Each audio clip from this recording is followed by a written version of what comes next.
Assalamualaikum warahmatullahi wabarakatuh. Perkenalkan, nama saya Nanda Sabdila Putri dengan NIM 2303 404101041. Saya di sini akan menjelaskan tentang sibermedia. Apa sih sibermedia itu? Jadi, apa itu media siber? Media siber adalah bentuk media yang menggunakan wahana internet dalam melaksanakan kegiatan jurnalistik serta memenuhi persyaratan PP nomor 5 tahun 2021 tentang penyelenggaraan perizinan yang ditetapkan oleh Online Single Submission atau OSS, yang dimana isi dari media siber adalah segala yang dibuat atau dipublikasikan oleh penggunaannya, antara lain artikel, gambar, komentar, terus suara, video, dan berbagai bentuk unggahan yang melekat pada media siber.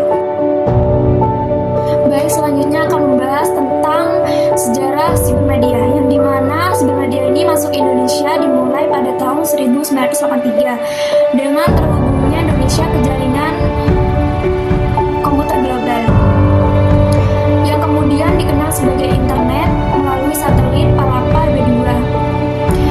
Namun, pengguna internet pada situ terbatas hanya untuk kepentingan akademis dan pemerintah.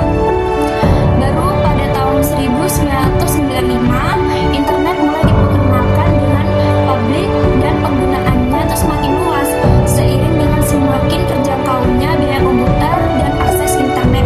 Hal ini memungkinkan munculnya layanan-layanan seperti email, chat, dan browser web. Namun baru pada tahun 2000-an dunia siber di Indonesia benar-benar mengalami perkembangan yang pesat. Ini terutama terjadi setelah Indonesia memasuki era reformasi yang mengakibatkan semakin bebasnya kebebasan berekspresi dan berkumpul. Banyak situs web dan forum diskusi muncul yang memungkinkan masyarakat untuk berbagi informasi dan pandangan. Penggunaan dunia cyber ini juga di Indonesia juga telah membawa dampak negatif seperti meningkatnya kejahatan siber dan penyebaran konten-konten yang tidak layak untuk disebarkan. Baik, selanjutnya yaitu ruang lingkup dari sibermedia. Ruang lingkup itu terbagi menjadi 3. Yang pertama yaitu platform media, yang dimana platform media ini fokus pada media online, dalam hal ini cutting post yang bertransformasi dari media cetak ke platform digital berbasis internet. Terus yang kedua yaitu interaksi penggunaan dengan media sosial, yang dimana ini artikel membahas bagaimana pembaca berinteraksi dengan konteks berita secara digital. Terus yang ketiga yaitu faktor-faktor yang mempengaruhi loyalitas pengguna dari sibermedia itu sendiri, yaitu yang pertama kepercayaan, terus yang kedua yaitu kepuasan, terus yang ketiga itu kualitas dari informasi yang didapat. Dari penjelasan yang sudah saya jelaskan tadi, itu juga memberikan landasan bagaimana beragam jenis-jenis dari sibermedia itu sendiri. Yang pertama yaitu situs atau website, yang dimana situs adalah halaman yang merupakan salah satu alamat dominan yang berisi informasi, data, visual, video, atau audio yang membuat aplikasi, sehingga membuat berisi tautan dari halaman web lainnya. Dan selanjutnya yaitu yang kedua email, yang dimana email atau surat elektronik ini merupakan bentuk media cyber yang paling populer setelah situs, yang dimana cara kerjanya yaitu sama seperti surat konvensional, dimana selalu ada tujuan penerima dan isi surat. Baik, yang ketiga yaitu forum di internet atau bulletin boards, yang dimana ini dikenal dengan istilah milis, merupakan salah satu jenis media cyber yang dimana digunakan untuk alat berkomunikasi. Yang keempat yaitu blog, yang dimana istilah blog ini berasal dari web blog yang pertama kali dipertemukan oleh George Berger pada tahun 1997. Menurut Nasrullah 2008, dia mengatakan bahwa blog sendiri yaitu merupakan bentuk isi atau situs yang menarik dan diperbarui setiap harinya. Perkembangan selanjutnya, blog banyak menguat jurnal. Dan selanjutnya yaitu menjelaskan tentang wiki, yang dimana wiki ini mengumpulkan tentang sebuah informasi atau artikel maupun berita sesuai dengan suatu kata kunci. Yang keenam yaitu aplikasi pesan.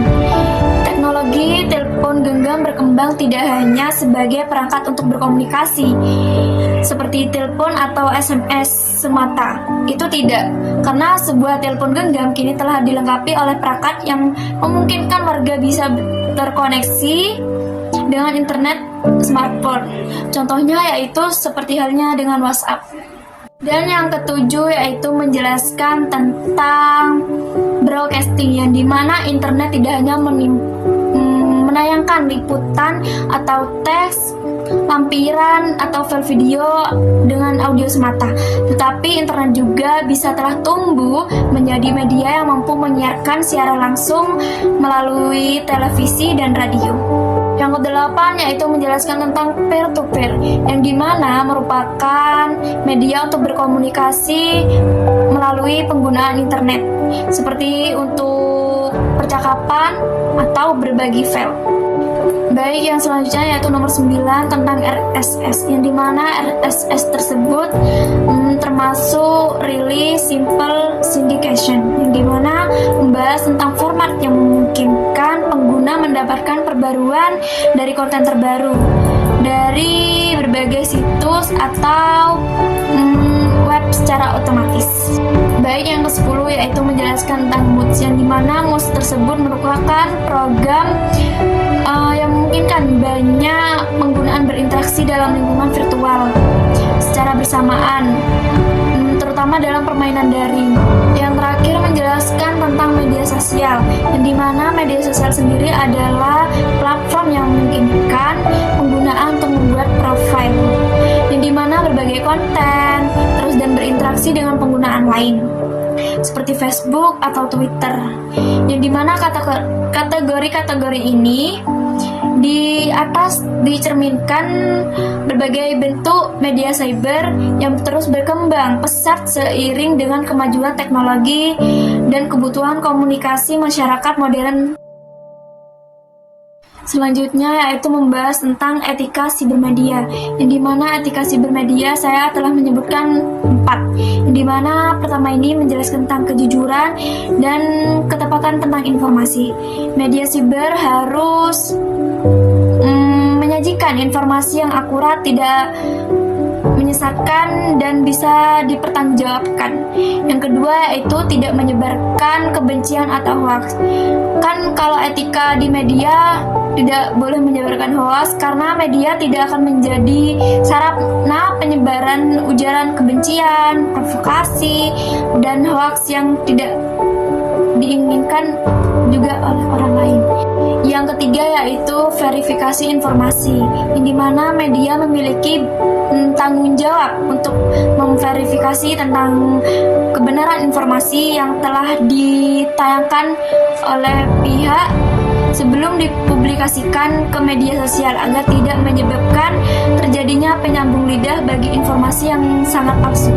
Terus yang keempat yaitu netralitas dan tidak memihak, di mana media siber harus bersikap netral, adil, dan tidak berpihak pada orang lain, yang dimana apalagi dalam isu-isu sensitif seperti politik atau agama yang dapat memicu konflik-konflik yang dapat ditimbulkan dengan kebanyakan masalah. Baik, pesan dari saya yaitu melalui sibermedia itu sendiri, gunakan media cyber secara bijak dan bertanggung jawab, yang dimana artinya kita harus berpikir dulu untuk memposting video atau kita membagikan atau mempercayai informasi dari internet. Jadi jangan langsung menyebarkan informasi-informasi yang hoax sebelum kita belum mengetahui kejelasannya tuh kayak gimana. Jadi gunakan media siber itu sendiri dengan hal yang positif, bukan hanya negatif. Seperti halnya positif itu sebagai media, sebagai belajar, terus berbagi informasi yang bermanfaat, dan membangun komunikasi itu dengan baik, agar media siber sendiri itu menjadi lebih yang baiklah ke depannya.